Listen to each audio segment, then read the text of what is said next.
Hello everybody, thanks for joining me again. Today we're going to be taking a look at this sound.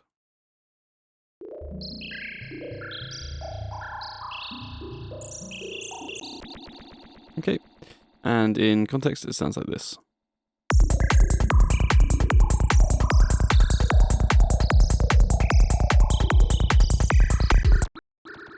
Okay, so first thing we're going to do is get a blank MIDI channel.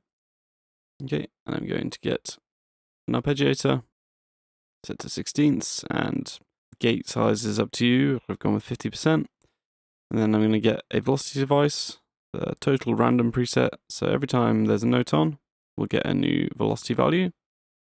I'm also just going to copy over this track pitch device. This part is not really important for you guys. I just use it so I can control the pitch of all the MIDI channels in my project remotely. Okay, so now we're going to put a MIDI region. We want one long note. Okay, and then we're going to grab Serum. Okay, so we're going to go into oscillator A. We're going to go analog, basic shapes. So we have a sine wave. Then we're going to turn our noise oscillator on. Going to turn the level down. Keytracking on. I'm going to turn the pitch up to 48 semitones. Okay, so we're going to use this noise oscillator as a modulator. Cool, so let's also turn the octave of this oscillator A up 4 octaves. Pop inside the editor. And we go single, send noise to oscillator. Okay, so all that's done is it just put a sine wave into our noise oscillator. You can use other waveforms as well if you like. The easiest way is to use an LFO and just draw the shape you want, so triangle or ramp down, ramp up, or whatever, and then just drag it into your noise oscillator, and then you can use that shape as a modulator. Okay, so different modulator shapes will yield different results, kind of bubbly ones if you do the ramp up, more lasery ones with the ramp down, or kind of more wibbly, metallic-y stuff with the triangle. Anyhow, let's continue. So now what we're going to do is we're going to take macro and put it on to the coarse pitch. And I want about 70 or so points of modulation. Okay, and then I'm also going to right click on the coarse pitch and go mod source, noise oscillator. Okay, then I'm going to go into the matrix, noise oscillator. Here we've got 19 points of modulation. I want roughly an octave max of modulation. So I'm just going to write 12 semitones in there. Okay, I'm going to leave it in the bipolar mode. You can use unipolar if you like. It's totally up to you. Okay, so let's see what we've got now.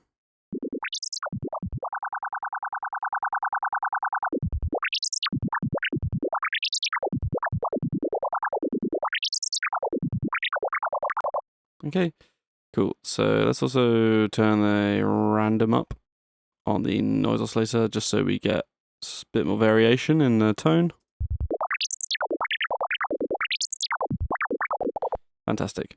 Cool, so now we're going to take a macro, go into the matrix, and I'm going to put it on the auxiliary source for our noise oscillator modulation so we can kind of dial in the sweet spot or wherever we feel we want in terms of modulation depth.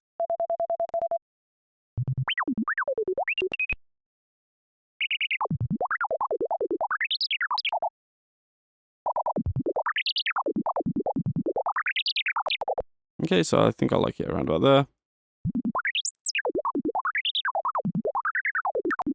Kind of chirpy. Anyways, yeah, so that's just down to taste really. So now we might decide that we want to use velocity as well as macro modulation. So let's just put velocity on the same destination as our macro 2. So coarse pitch, but instead of 70 points of modulation, I'm going to go for minus 70 points of modulation. Okay, then we're going to go into the matrix and we're going to set macro 2 as the auxiliary source for our velocity modulation. And we're going to bend the curve all the way down. So now when our macro 2 gets all the way to the top, it's going to sort of flip over to velocity control instead. But it's important that you set a velocity modulation to unipolar rather than bipolar, because otherwise we're going to be having the bipolar velocity modulation happening at the top of the macros range. So yeah. Anyways, so it sounds something like this.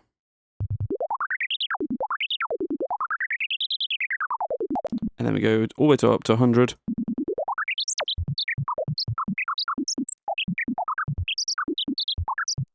Fantastic.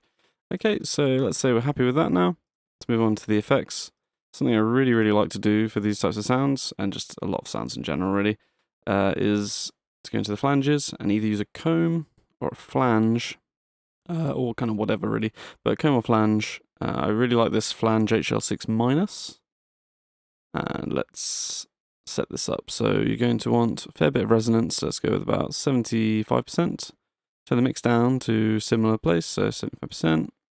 Then this HL width is basically like a low pass. So if we turn it all the way up, it's going to let all the higher stuff through. And if we bring it down a bit, you'll have less high frequencies coming through. You can kind of create a bit of depth with this effect by not having it fully open. But yeah, it's really down to taste. Some sounds work really well with it open. Some sounds will work better with it quite closed. Really just depends on the situation. So let's go with about like 90%, so we don't get the very highest stuff coming through. And let's leave this on velocity mode and have a play with the cutoff.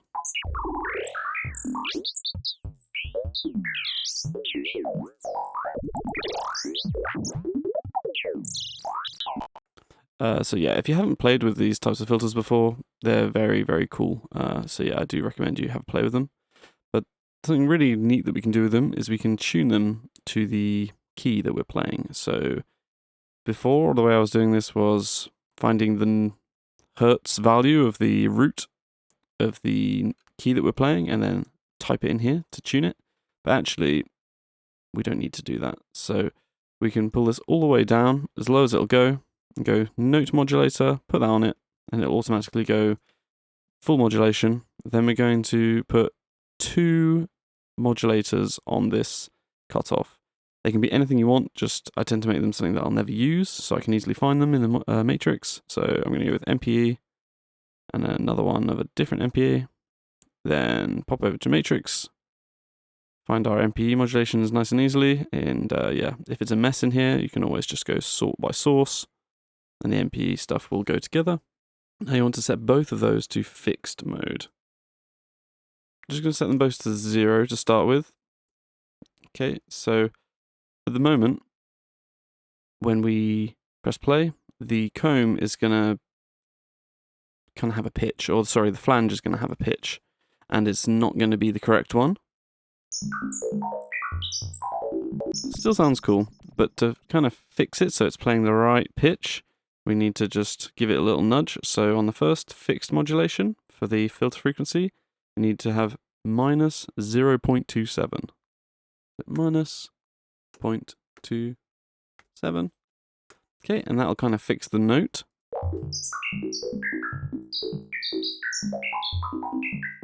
Sounds kind of like someone like rubbing their finger on like a piece of glass or something. It's a lovely effect. But anyways, you might decide though that you want to pitch it down an octave, and I almost always do this. But yeah, I suppose it depends on what we're going for. Anyhow, so yeah, on the second fixed modulation, you're going to type minus 12 semitones. So now we should have this.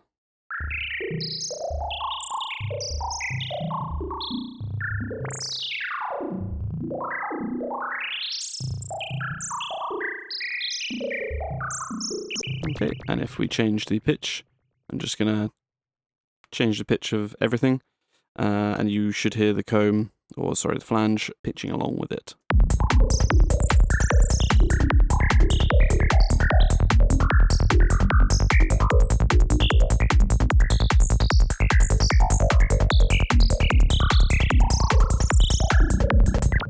And yeah, a really neat thing about this type of patch as well is that because of the way we've done the FM, you know, when we go down an octave or up an octave or something, we get just a whole new texture.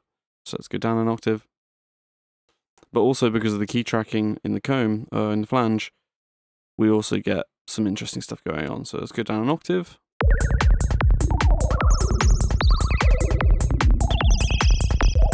Pretty cool stuff. Okay, so that's the main bulk of the patch. Just for some sort of extra coolness, let's put a note on random on the panning. Let's also put a note on random on the envelope 1 release. And I'm just going to have on that note on random 1 on the envelope release, I'm probably just going to have like between 5 and 10 points of modulation, just like a tiny bit, because it just makes it feel slightly more alive sometimes. And then on the panning, let's have about 80 to 90 points. So it never goes all the way to the left or the right. Okay, and then that panning can work nicely with some delay. So let's go for an eighth, maybe an eighth dotted delay. Not super filtered, because the sound is not full range at any point anyway. Turn this delay up a little bit. And yeah, let's see what we've got.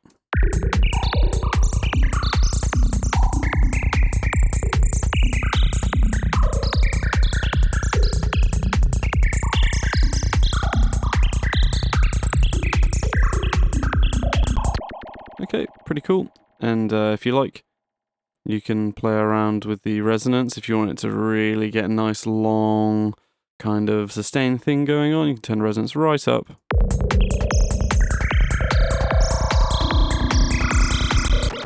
And vice versa.